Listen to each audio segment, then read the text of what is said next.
Das ist Emax Babyhawk, eine Brushless-Version von einem Micro-FPV-Racer. Ich habe die PNP-Version, also ohne den Empfänger. Eine englische Bedienungsanleitung ist dabei und Ersatzpropeller. Der Racer hat 5000 kV Motoren, 6 Ampere SCs. Die FPV-Kamera ist eine CMOS-Kamera mit 40 Kanälen. Unten wird ein 2S-Akku festgeklemmt. Der Racer wiegt stolze 70 Gramm ohne Akku, aber die 2,3 Zoll Propeller schaffen das problemlos. Der Propellerschutz ist recht fest, sodass die Propeller nicht berührt. Vorne befindet sich der Anschluss für den Empfänger und hinten ist der USB-Anschluss für den Flugcontroller. Ich habe eine FlySky-Funke und habe einen eBus-Empfänger dran gelötet. Links ist die Signalleitung weiß, in der Mitte Spannung und rechts Masse. Den Empfänger habe ich mit beidseitigem Klebeband oben festgeklebt.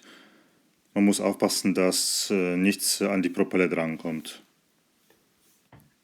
Um den Akku unten fest zu montieren, habe ich etwas Schaumstoff drunter geklebt, damit der nicht verrutscht. Als Akku verwende ich einen starken 65C Akku.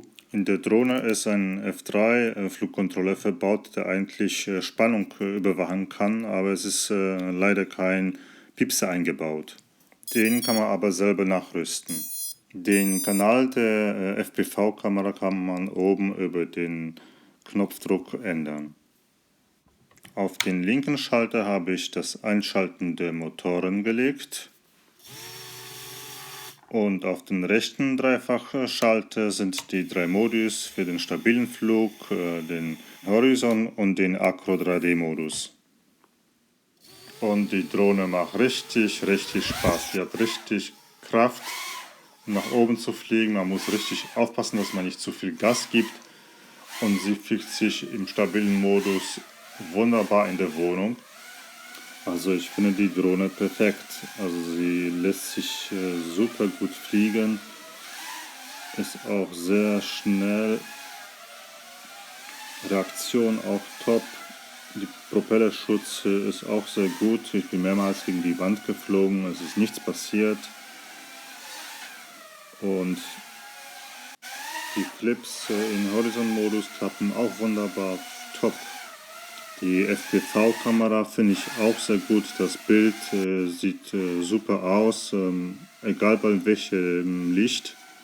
Man kann sehr schön mit der Brille fliegen.